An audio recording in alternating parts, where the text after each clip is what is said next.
So, when it comes to talking about science and the Bible, many people say, well, the battle is really science versus the Bible. I view religions as essentially failed sciences. You see religion on 100 fronts losing the argument with science. Everybody who tried to make proclamations about the physical universe based on Bible passages got the wrong answer.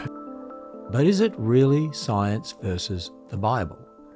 Well, when I debated Bill Nye in 2014 at the Creation Museum, Bill Nye portrayed the debate as science versus the Bible. Science for me is two things. It's the body of knowledge, the atomic number of rubidium, and it's the process, the means by which we make these discoveries. So for me, that's not really that connected with your belief in a spiritual being or a higher power. You want us to take your word for what's written in this ancient text to be more compelling than what we see around us. The evidence for a higher power and spirituality is, for me, separate. He's on the side of science, I'm on the side of the Bible, therefore it's science versus religion, because he would say Christians have a religion, whereas he doesn't. He's atheistic, agnostic, so he doesn't have a religion. But everyone has a religion. Everyone has a worldview. So really it's religion versus religion, his religion versus my religion.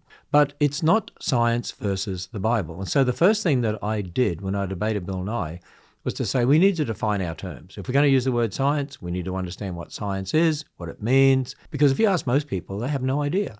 They think of science. Well, it's isn't that, putting man on the moon, making computers, isn't that science? What about evolution? Isn't that science, they would say. But the word science itself comes from the Latin scientia, which means to know. In other words, this word science means knowledge. And what I did in the Bill Nye debate, which the secularists really hate, I divided science into two types of science. There's two types of knowledge. There's knowledge gained by observation using your five senses in the present. That builds technology, and we all agree on that science. Doesn't matter whether you're an atheist or a Christian. We agree on the wonderful science that builds technology. But then there's knowledge about the past when you weren't there, your origins. We weren't there to see the earth formed. We weren't there to see humans formed. And I illustrated this with Bill Nye by saying, you and I can go to the Grand Canyon. We can agree, here's a canyon. We can agree on how deep the canyon is. We can agree that this layer is called the Coconino Sandstone. We can agree on how thick it is. We can agree on the size of the grains. What we don't agree on is when it was laid down and how fast it took to be laid down, because we didn't see any of that. That's historical science. That's what we call it. Whereas what you observe in the present that you can repeat, that's observational science. And so we have to distinguish between historical science and observational science. And that's what is not taught through most of the education system. Students need to be taught how to think correctly about science. So when it comes to talking about landing man on the moon or making antibiotics or aspirin or whatever, that's observational science. That's great science. But when it comes to talking about how did the universe arise, when did man come about, you're talking about historical science. You're talking about the past. Now, the Bible is actually a book of historical science because it's a history book. And in Genesis 1 to 11, we have history revealed to us from God concerning the creation and concerning events of the past, the flood, the Tower of Babel, and so on. And so this is a book of historical science. Now, with Bill Nye, when he was talking about evolution, that's historical science. Evolution itself, he would incorporate into evolution some observational science. For instance, natural selection. Do I agree with natural selection? Yes, we would say natural selection happens. But natural selection results in speciation, but not one kind changing into another. And so natural selection would come under observational science, but saying that therefore one kind of animal changes into a totally different kind, no, that's historical science.